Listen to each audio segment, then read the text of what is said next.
Welcome back to the second half of the day. Next up, I am very honored and privileged to introduce this next speaker. He is a part of the SANDAG team, which with the HIDA I work very closely with, and he will be sharing some amazing information with us. Dr. Rodriguez is the principal criminal justice researcher at SANDAG and an adjunct professor at the University of San Diego. Before joining SANDAG, Dr. Rodriguez served as the executive director of Justice in Mexico, a research center under the Department of Political Science and International Relations of the University of San Diego. He received his law degree, master's, and PhD from Universidad, Panamericana in Mexico. He has authored and edited numerous publications on comparative criminal justice, policing, human rights, organized crime, and violence. Again, it is my honor and privilege to introduce Dr. Octavio Rodriguez Ferreira. Thank you, Amy, and thank you to the HIDA team for inviting me today. We cannot hear you. You don't look to be muted, so I'm not sure if it's just a speaker issue or microphone adjustment.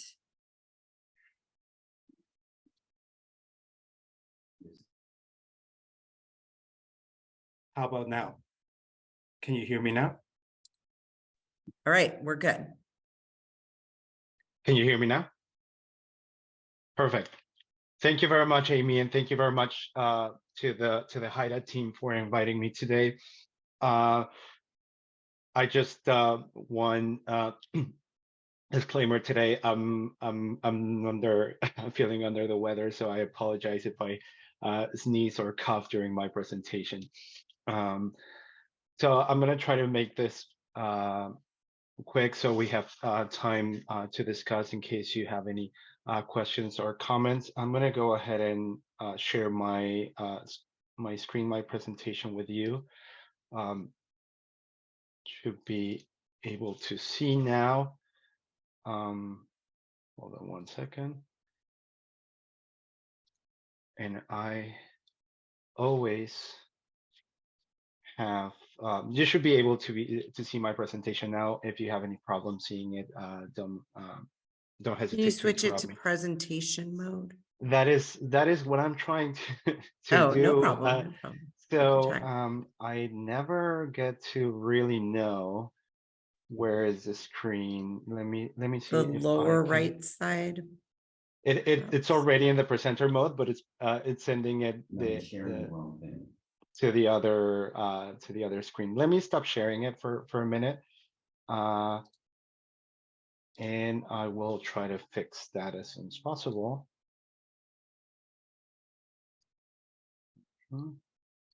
So we'll be doing this. So I'm being told that once in presentation mode, you choose that as the view to share. So we'll make it work. And that yes, should be going now. Does that work? That's fine. What about this? Is that I'm sorry, I'm terrible with when I have two Not monitors. a problem. That's okay. We can see it. I apologize for that. I apologize for the waste of time. So I'm going to talk today about our studies on drug consumption or drug use among arrestees in local jails in San Diego. This is an effort that we have been carrying out for many years now, and it is a series of surveys and drug tests among a population in San Diego jails. For the results that I'm going to be presenting today, the sample that we're going to be talking about is a total of 300 adults and 56 juveniles. One thing that I have to highlight, and I'm just going to go to the next slide, is that for juveniles, since the pandemic, there were many changes on how on juveniles, and there's a decrease in incarcerations on juveniles, we started to interview juveniles that were in achievement centers. So this sample includes juveniles that are not properly criminal justice involved. So some of them that are labeled as risk youth. But this program was initially funded by the National Institute of Justice in 1987. However, SANDAG has been having this project continued, solely supported with local funds since 2004. And I just want to acknowledge the support of Haida in helping us with this project. We really thank your generous support in continuing this very important research. This, as I mentioned, this program has an initial contact with RSTs in local jails, where we have a survey conducted and also a voluntary urinalysis. And so both results are completely anonymous, and the results and their responses cannot be tracked to any individual whatsoever. This, of course, has been an important outlet for information, a platform for further research, and it has become an important source of data for a lot of stakeholders in the region. So what we've seen in 2022, that about 3/4 of adults that were booked into jail tested positive for at least one substance. As we can see, the trend has been very varying over the last 10-12 years, with the highest or the most important changes occurring during the pandemic, where we can see, for example, a huge decrease in positive for females, followed by an increase that levels up with those of males. In terms of males, we don't see that abrupt change during the pandemic years, but we see a decrease from the previous year.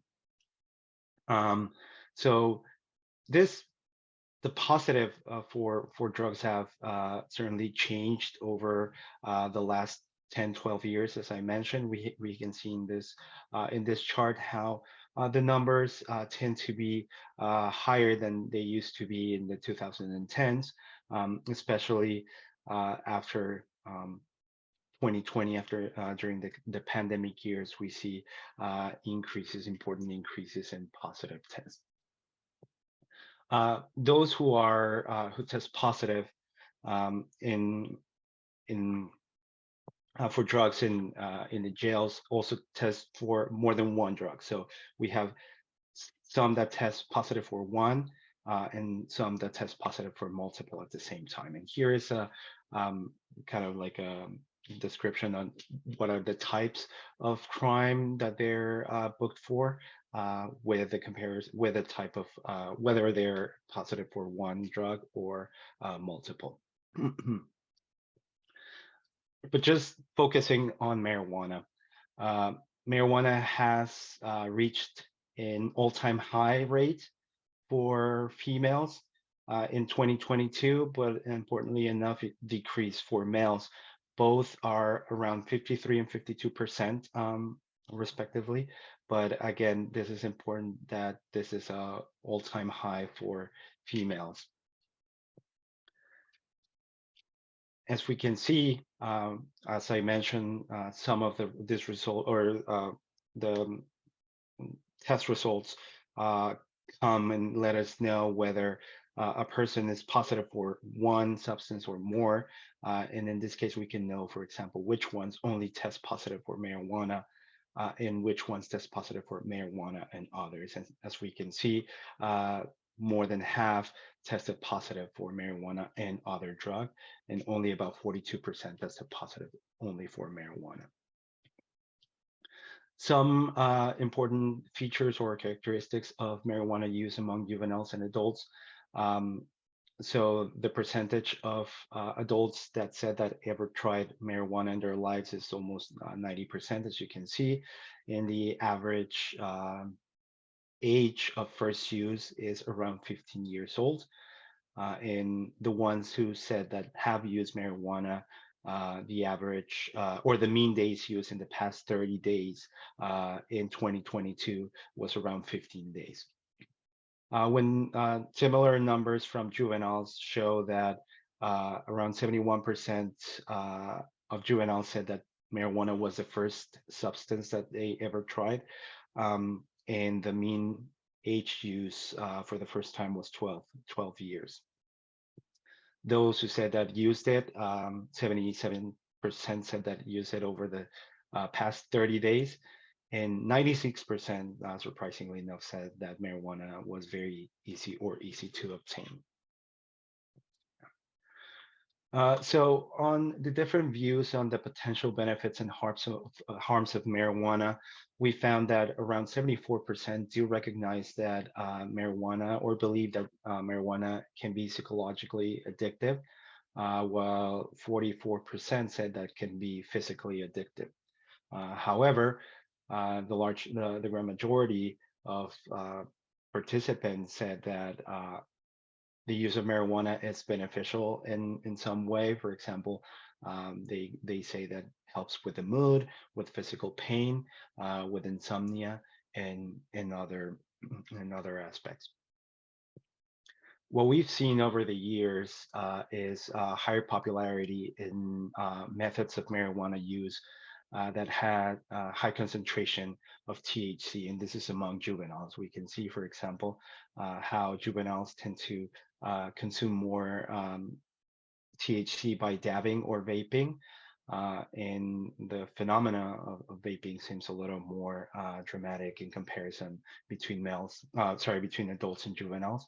As we can see, 85% in 2022 said that they ever vaped THC. And when asked about the potency of marijuana and whether it increased or not since they started using, about 66% of adults said that indeed marijuana potency has increased, and 45% of juveniles said the same thing. So when we ask where, and this is just for adults, when they obtain marijuana, we can see that those, of course, the majority obtain marijuana from recreational dispensaries. However, there is an important difference when comparing those who only obtain marijuana in one way and those who obtain marijuana in multiple ways. And we can see, for example, that those who obtain marijuana in multiple ways, there is still a large percentage of those who still get it on the street. And this is important because they claim that they do that because they don't need to pay taxes, because it's easier to get, or because they have a sort of personal connection with the dealer. So it is important to bring this information and to acknowledge that marijuana is still commercialized in the streets in the region. When we ask, for example, and sorry, my apologies. When we ask if you believe that marijuana impairs your driving ability, 57% said that certainly marijuana impair one's ability to drive. But of those, more than half said that they ever driven under the influence of marijuana. So this is an interesting data point that points to road safety and to find better ways to avoid accidents and other types of collisions. So that is all I have for today. I really thank Haida for the opportunity to present today, and I am open to any questions or comments. One last thing that I want to say is that just last year we released our open data portal in SANDAG, so some of these information from previous years can be found here, and also from this year It's going to be available soon. It's an interactive portal, so you can download the data. You can create your own crosstabs and just obtain whatever data point that is important to you. Thank you very much, Amy. Thank you very much to the HIDA team, and I open for any questions. Thank you. Great presentation and information, as always. So we have a few minutes. Let's see. Somebody just asked what SANDAG stands for. So you want to go ahead and take Of that. course, SANDAG stands for the San Diego Association of Governments. It is a regional organization that focuses on planning and on forecasting and information, but it has an important component on criminal justice. It's had a criminal justice division for 20 years now, and also we're the house of ARJIS, the Automated Regional Justice Information System. Perfect. Thank you. We have another question. Is the juvenile testing voluntary, or do they all get tested? And maybe you can discuss a little about the process, how it looks, Correct. and the survey thing. Thank you. Yeah, thank you, Amy. Yeah, so all surveys and all drug tests are completely voluntary. For juveniles, the testing is only done for those in the juvenile hall, so those juveniles that are indeed arrested. As I mentioned, changes of booking patterns during the pandemic decreased the number of juvenile arrestees, and therefore we started to also do the surveys with juveniles that are not involved in the justice system, juveniles that are participating in achievement centers, which are that are considered at risk but still not involved in with the criminal justice system. And for those juveniles, we don't perform any drug tests. That's only surveys. But for any juveniles that we've done drug tests in the past, as well as adults, everything is completely voluntary. And so just to follow up on Amy's question on the process, we work with the sheriff department to get access to the different jails in the region. We are there and we try to get people that have been booked within 48 hours. We present the information of this project, and we ask if they're willing to participate, and if they're willing to provide a sample for the drug test. And so when they do that, we of course carry on with a survey, and then take all the samples and then process them, and we get the test results. There is a code that is assigned to each participant, but there is no way, it's completely anonymous. There is no way to track or to know the person specifically who either responded to a question or tested or the positive test.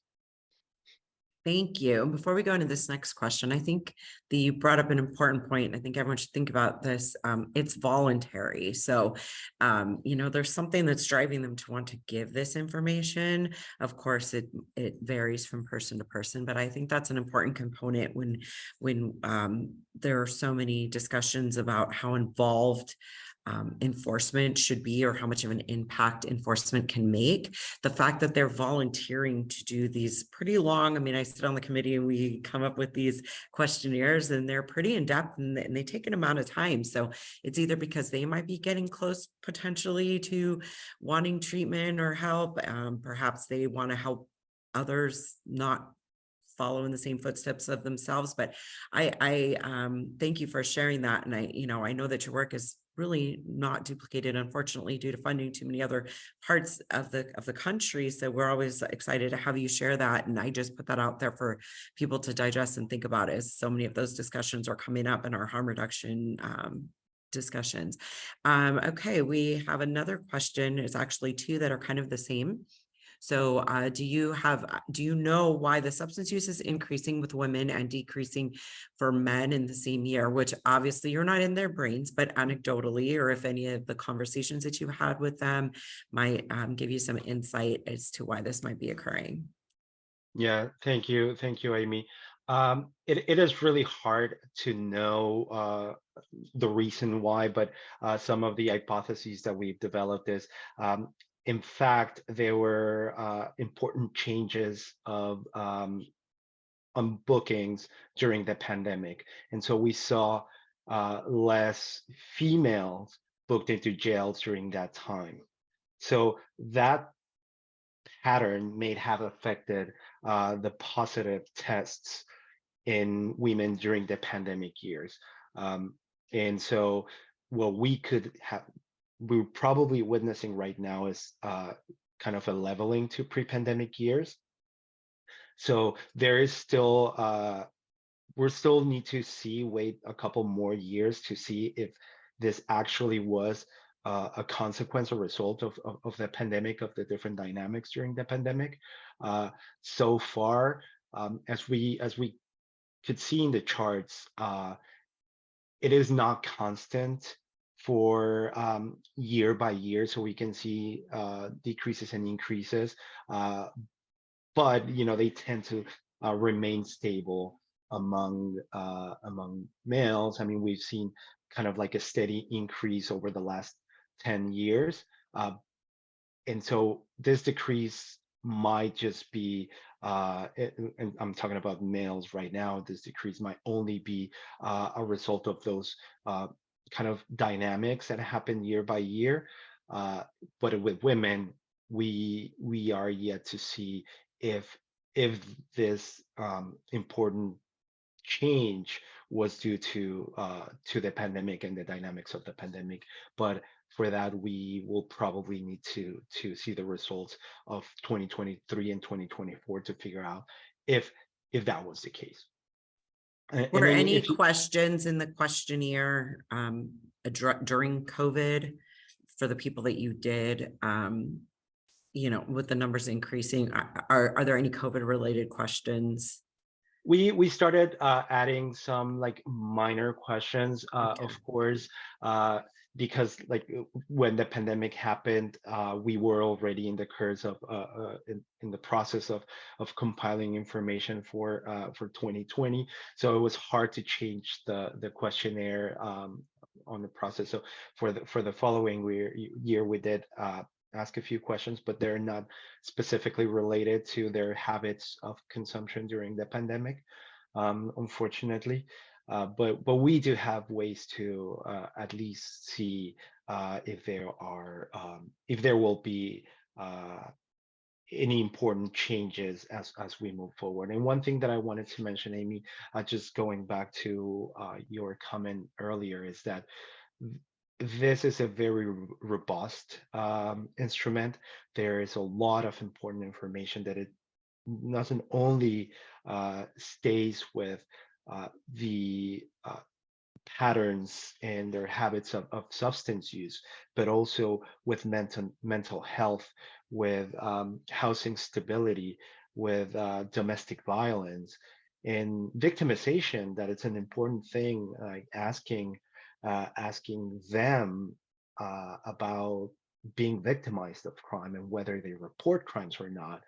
Them being people who, of course, are in jail uh, for for a crime. It is important to know also these other like phenomena that are important to understand the situation in a more contextual way. I'm sorry. Oh, no, definitely. Well, I encourage anybody who is not familiar with the SANDAG reports to visit the website and, take a look. It's definitely filled with lots of information, as mentioned, not just pertaining to marijuana, as though it is a wealth of just, data, anecdotal and factual, and, it's a shame that this isn't duplicated in other places, but we're so grateful to have it here in San Diego County. Thank you so much for your participation, and I hope that you feel better soon. This weather we're having in California makes it a little difficult to get better once you catch a bug, but I hope that you Yeah. feel better soon, Dr. Rodriguez, and thank you so much for participating today. Thank you very much, Amy. Thank you very much to the HIDA team, and thank you everyone for listening today.